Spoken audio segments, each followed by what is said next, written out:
ઓમ ગમ ગણપતયે નમઃ. ઓમ એં સરસ્વત્યે નમઃ.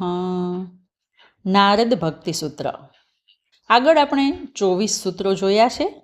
હવે સૂત્ર 25, 26 અને 27માં નારદજી ભક્તિની શ્રેષ્ઠતા દર્શાવે છે. તેમાં સૌપ્રથમ 25મા સૂત્રમાં કહે છે, સાતુ કર્મ જ્ઞાન યોગેભ્ય અપી અધિકતરા. સા એટલે તે એટલે ભક્તિ, તું એટલે પરંતુ, કર્મ જ્ઞાન યોગેભ્ય કર્મ જ્ઞાન અને યોગથી, અપી એટલે પણ, અધિકતરા એટલે શ્રેષ્ઠ છે. એટલે કે ભક્તિ કર્મ જ્ઞાન અને યોગથી પણ શ્રેષ્ઠ છે. હવે આપણે જાણીએ છીએ કે કર્મ જ્ઞાન અને યોગ એ ત્રણેય ભગવત પ્રાપ્તિના સાધનો છે. પરંતુ કર્મ દ્વારા ભગવત પ્રાપ્તિ ક્યારે પ્રાપ્ત થાય? જો કર્મ નિષ્કામ બને તો. પરંતુ કર્મ નિષ્કામ કર્મ ભક્તિ વિના બની શકે ખરું? એવી જ રીતે જ્ઞાન અને યોગ દ્વારા ભગવત પ્રાપ્તિ થાય, પણ જ્ઞાન અને યોગમાં ભક્તિયુક્ત આત્મસમર્પણ ઈશ્વર પ્રત્યે હોય તો જ ભગવત પ્રાપ્તિ શક્ય બને. અને એટલે જ અહીં નારદજી આ ત્રણેય કર્મ જ્ઞાન અને યોગ કરતાં ભક્તિને શ્રેષ્ઠ ગણાવે છે. વળી 26મા સૂત્રમાં તો માત્ર એટલું જ કહે છે, ફલરૂપત્વાત, એટલે કે ભક્તિ જ ફળરૂપ છે. ભક્તિ એ ઈશ્વર પ્રાપ્તિનું સાધન પણ છે અને ફળ પણ છે. કારણ કે જ્ઞાન યોગ અને કર્મ એ ત્રણેય સાધનાનું ફળ ભક્તિ છે. ભક્તિ અંતિમ ધ્યેય છે. ભક્તિ માટે જ ભક્તિ હોય છે. ભક્તને ભક્તિ સિવાય કશું જ જોઈતું નથી.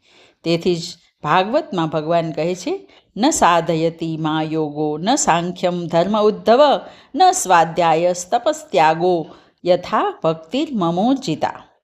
એટલે કે મને યોગ જ્ઞાન ધર્મ સ્વાધ્યાય તપ અને ત્યાગથી વશ કરી શકાતો નથી, પરંતુ મારી દ્રઢ ભક્તિ મને વશ કરે છે. અને આમેય ભક્તિનો માર્ગ સર્વને માટે સુગમ છે. વળી આ માર્ગ સુરક્ષિત પણ છે. આ માર્ગે સફળતા અચૂક છે. અને તેથી જ નારદજી કર્મ જ્ઞાન અને યોગ કરતાં ભક્તિને શ્રેષ્ઠ ગણે છે. હવે આગળના 27મા સૂત્રમાં નારદજી કહે છે, ઈશ્વરસ્ય અભિમાન દ્વેષિત્વાત દૈન્ય પ્રિયત્વાત ચ. ઈશ્વરસ્ય એટલે ઈશ્વરને, અપી એટલે પણ, અભિમાન દ્વેષિત્વાત એટલે અભિમાન પ્રત્યે દ્વેષ, દૈન્ય પ્રિયત્વાત એટલે નમ્રતા પ્રત્યે પ્રિય ભાવ, ચ એટલે અને.